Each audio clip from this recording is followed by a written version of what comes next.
at the ceiling.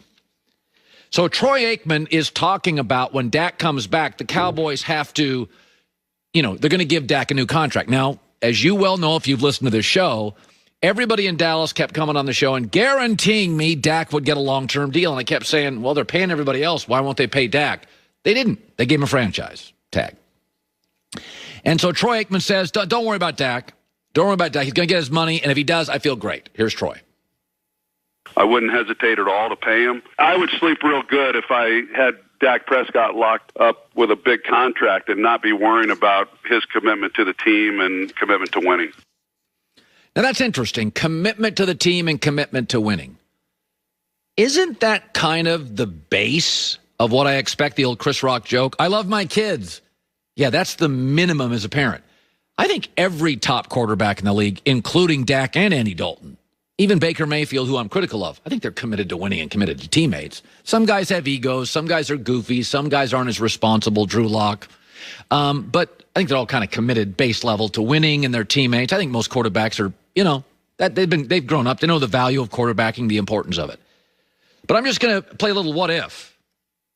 If Dallas beats the Giants Sunday, and it's going to be close. It's a 24-23 game. Giants are probably the better bet, but, Dallas, let's say they win. And Washington with a third-string quarterback loses. Dallas is in the playoffs.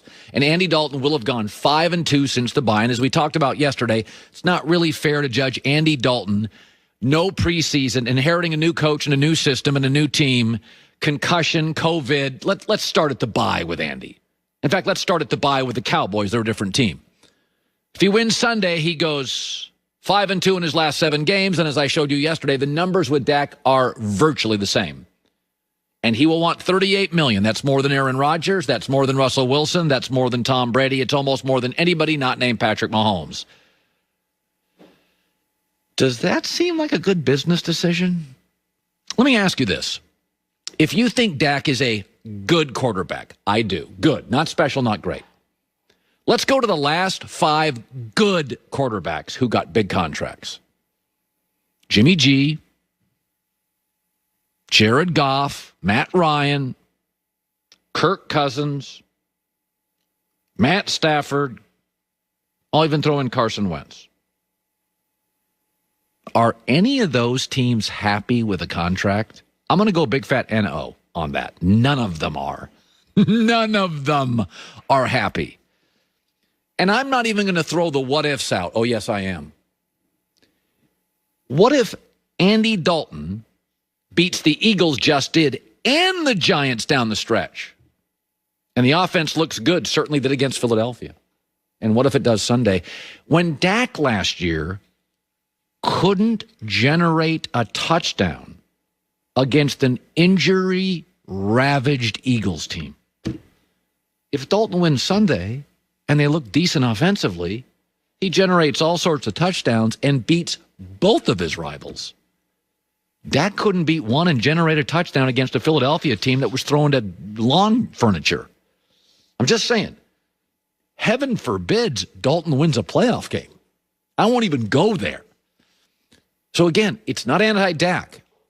But at the end of this weekend, and it'll be close, it'll come down to the last couple of minutes of the game.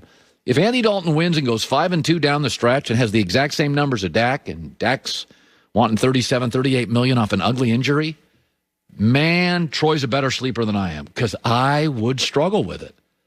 Because I see the Jimmy G contract and the Wentz contract and the Stafford contract and the Goff contract and the Matt Ryan contract, and I don't think any of those teams like that contract today.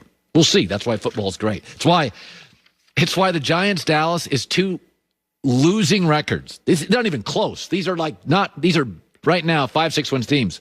That's one of the most intriguing NFL games of the weekend. It is fascinating. Word is if the Giants don't win, they may clean house in their front office with Gettleman. I read a story about that this morning. So there's a lot on the line.